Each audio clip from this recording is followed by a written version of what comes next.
Bonjour, alors aujourd'hui on va parler du rinçage du boîtier de direction assisté sur une Mercedes 450 SEL de 75. Le problème qu'il y a eu, c'est que là, comme vous pouvez le voir, l'emplacement de la pompe de direction assistée est vide parce que la pompe a cassé.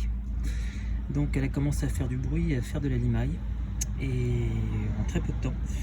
Et le temps que j'arrête la voiture et que je démonte la pompe, le filtre à l'intérieur était rempli de limaille. Il y avait de la limaille, de la poudre de métal très très fine. Et donc cette poudre est passée dans le circuit ici haute pression vers le boîtier de direction qui lui est situé en dessous, on ne le voit pas, il faut être sous la voiture. Et ce boîtier de direction était malheureusement tout neuf et coûte très très cher. Il faut absolument que je puisse rincer toute la limaille qu'il y a pu y avoir dans le circuit et essayer de tout enlever. Donc dans le boîtier de direction il y a une purge. Je vais donc purger le boîtier, mais cette purge n'est pas en point bas. Donc je ne vais pas pouvoir tout enlever. Donc voilà ce que j'ai décidé de faire. J'ai fabriqué un appareil pour mettre sous pression le circuit, à peu près la même pression que le faisait la pompe, avec un tuyau est branché sur l'arrivée et la sortie haute pression. Tuyau qui est raccordé à une cocotte minute.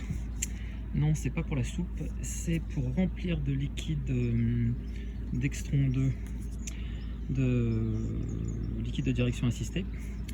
Je vais mettre donc vous voyez, il y a une sortie en bas, hein. Et en haut, il y a une entrée d'air comprimé avec un manomètre où je vais pouvoir gérer la pression. Et donc je vais pouvoir rincer sous pression entièrement le boîtier de direction pour ne pas qu'il continue à s'abîmer et qu'il y ait encore de la limaille dans le circuit lorsque je vais mettre la nouvelle pompe. Parce que si je mets la nouvelle pompe, automatiquement, ça va aussi abîmer la pompe. J'ai déjà eu l'expérience, le fait de changer la pompe et de changer le filtre et de rincer le circuit en faisant une petite vidange, ça suffit pas. Il faut le faire 2 ou 3 fois. Voilà, donc cette belle Mercedes va reprendre vie bientôt, j'espère, grâce à cette petite astuce. Voilà, bonne journée.